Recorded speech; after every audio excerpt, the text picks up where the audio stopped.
Here's the brief news from the world over this week. Forever a great friend to the world. That's how President Donald Trump described his administration's new Get Tough foreign policy at the United Nations this week.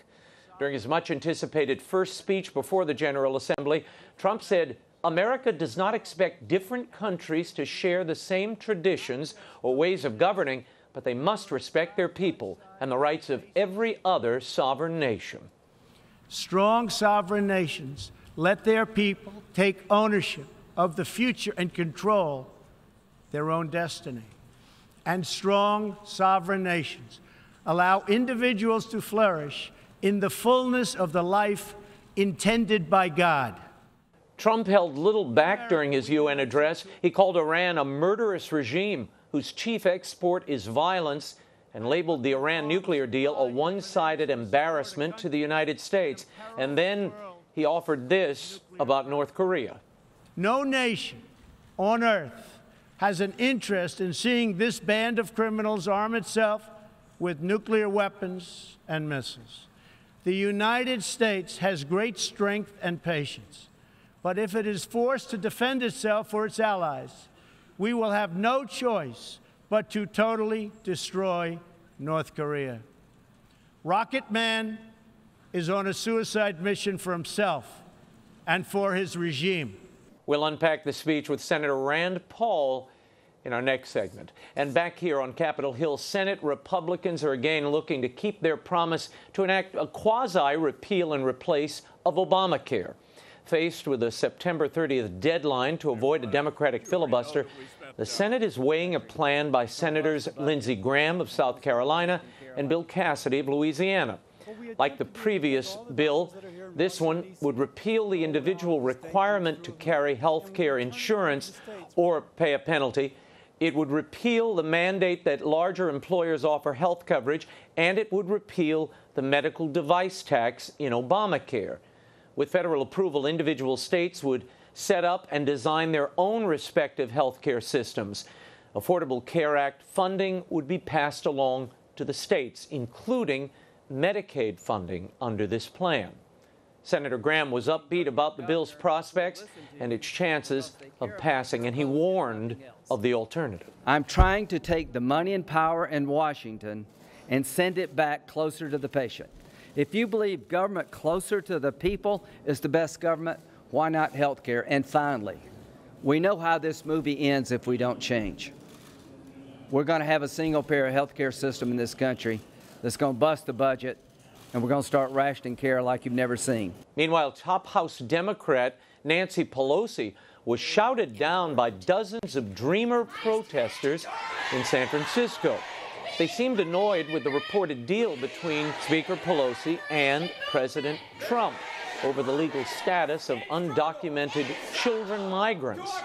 Crashing the Pelosi precedent, the protesters wanted more, and they insisted on citizenship for all illegal immigrants, not just young people. The dialogue did not go well. If you don't,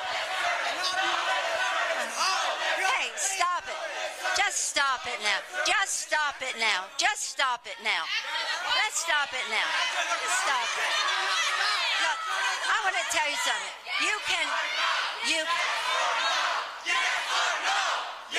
After several attempts to engage the protesters, Pelosi exited in frustration. Two more major natural disasters this week. On Tuesday, Mexico City was hit by a 7.1 magnitude earthquake. The death toll is in the hundreds. The images of crumbling buildings and trapped people coming out of the Mexican capital have been nothing short of terrifying. In a particularly sad moment, children were crushed in their schoolroom when their three-story school collapsed into a massive pancake of concrete slabs. Days after the quake, emergency workers and ordinary citizens continue to dig frantically through the rubble of homes, schools, and apartments looking for survivors. It was Mexico's deadliest earthquake in decades, and we certainly keep all the people affected by this earthquake in our prayers.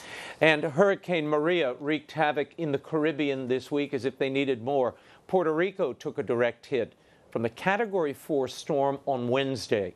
It was the first Cat 4 storm to hit the island since 1932.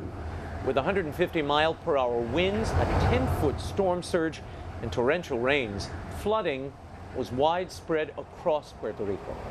Cars were half submerged in some neighborhoods, and many streets turned into rivers. Doors and roofs were ripped off of homes, and 100% of the island lost power. Thankfully, Hurricane Maria has since turned northward and will not hit the U.S. mainland, but please keep all of those affected by both the hurricanes and the earthquake in your prayers. And Syrian President Bashar al-Assad addressed a youth conference in Damascus this week.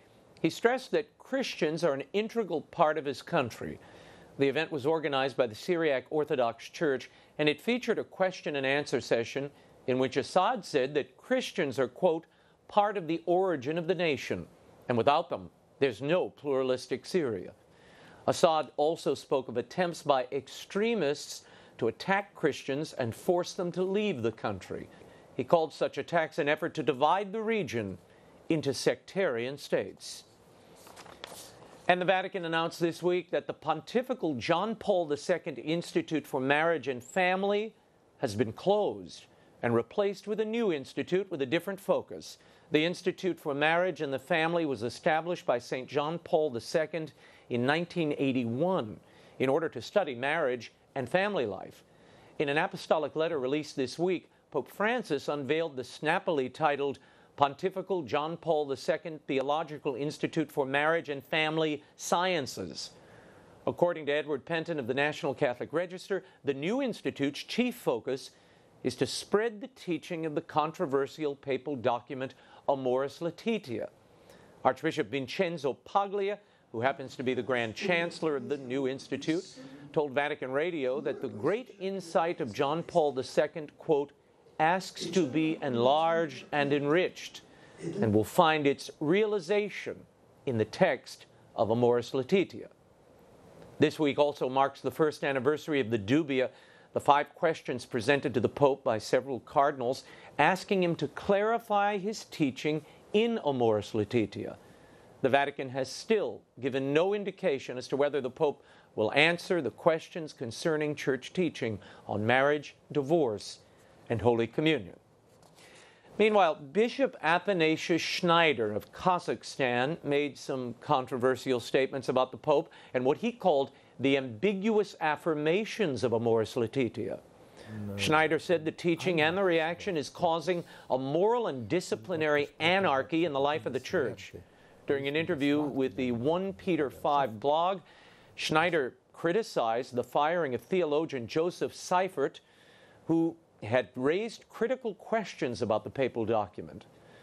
The bishop said that in the Church today, whoever dares to speak the truth is, quote, classified as an enemy of unity. Continuing, he said that those who are afraid of weakening the Church unity by criticizing Pope Francis's teaching must remember that the Pope is the servant of the Church. He is the first who has to obey in an exemplary manner all the truths of the unchanging and constant magisterium, Schneider said, because he is only an administrator and not an owner of the Catholic truths. Schneider added that when a pope is tolerating widespread errors and abuses, bishops should not behave like the Pope's servile employees. The Vatican has recalled a high-ranking priest from its embassy here in Washington, D.C., amid allegations that he possessed child pornography. The name of the priest is being withheld by the Vatican. The U.S. Secretary of State, or State Department rather, informed Vatican officials of the allegations in August. According to a source of the Associated Press, the priest diplomat is suspected of possessing, not producing or disseminating, child porn. U.S. prosecutors have asked him to be charged and face trial there. President of the U.S. Bishops' Conference, Cardinal Daniel DiNardo of Galveston, said in a statement that the issue is serious, and noting their zero-tolerance policy on clerical abuse and the same stated policy by Pope Francis, Cardinal DiNardo urged the Holy See to be forthcoming with more details. Finally, some good news. We need it. Out of the Philippines, a Catholic priest was among those freed from ISIS militants this week. Father Teresito Suganub was kidnapped in May, along with about 200 other hostages in the besieged city of Marawi. Father Suganub expressed gratitude for his freedom at a news press conference on Monday. I pray for you. God bless you all. Pray for me for trauma healing recovery. Thank you very much. God bless you. Mario, physically strong, handsome. Yun lang.